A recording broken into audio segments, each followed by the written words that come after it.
not praising him or not, but you got to get your mind.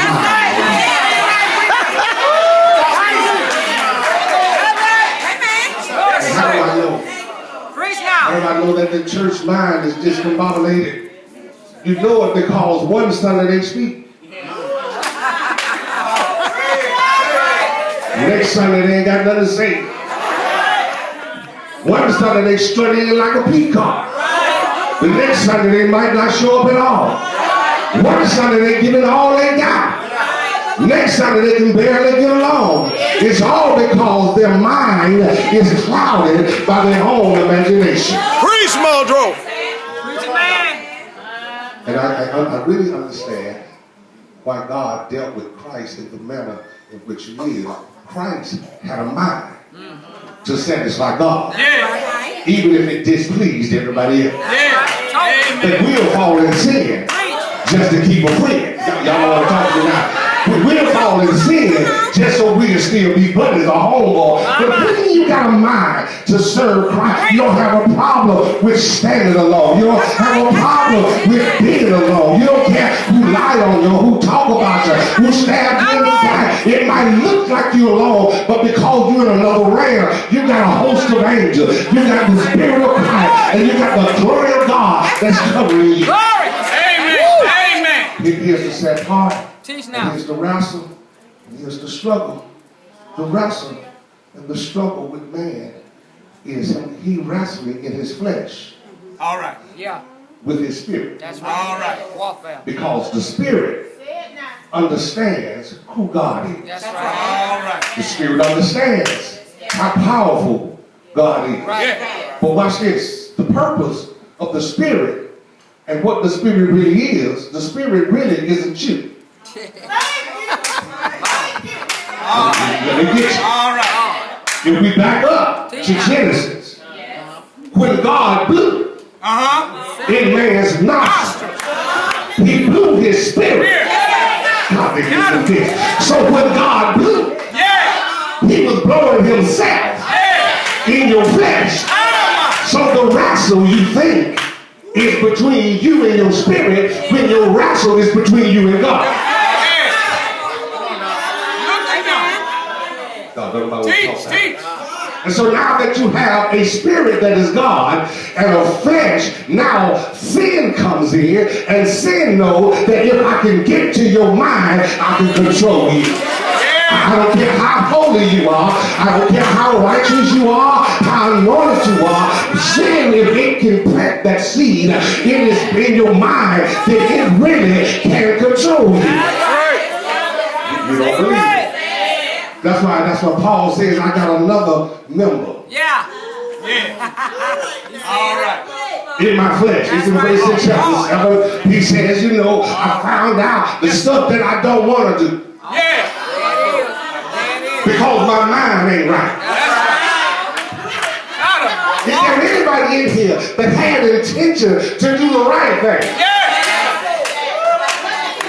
But no sooner than you went to do the right thing, something went on upstairs on your hard drive and reminded you how the good times used to be.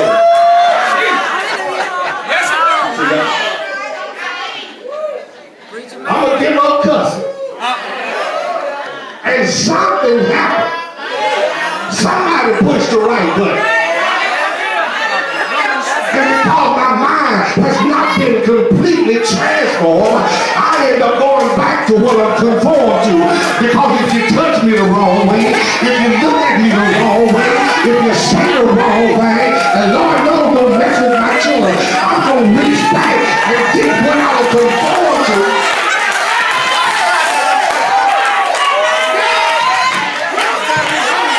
And I ain't even talking about y'all. Tell you that you get your mind right.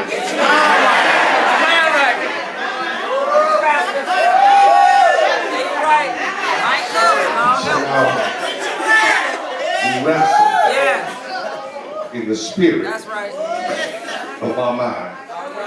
In other words, if we could go inside of your mind, we will find that it's just like Monday Night Raw. But there's a wrestling ring in your mind. And whoever wins that night, that's the way we flow. Amen. Now, in the midst of all of this, the midst of the mind, that there's a battle of you wrestling against your spirit. And no sooner than you wrestle with your spirit, up pops the devil. Because his purpose is, no matter how long you've been a part of the church, I'm almost through, no matter how long you've been a part of the church, he wants you to think that you are not saved. Said privilege. That's why he uses not sinners, he uses church folk. That's a part of your church body. That when they see you mess up, even though you didn't see them mess up, they want to put you in a place that they have no authority over.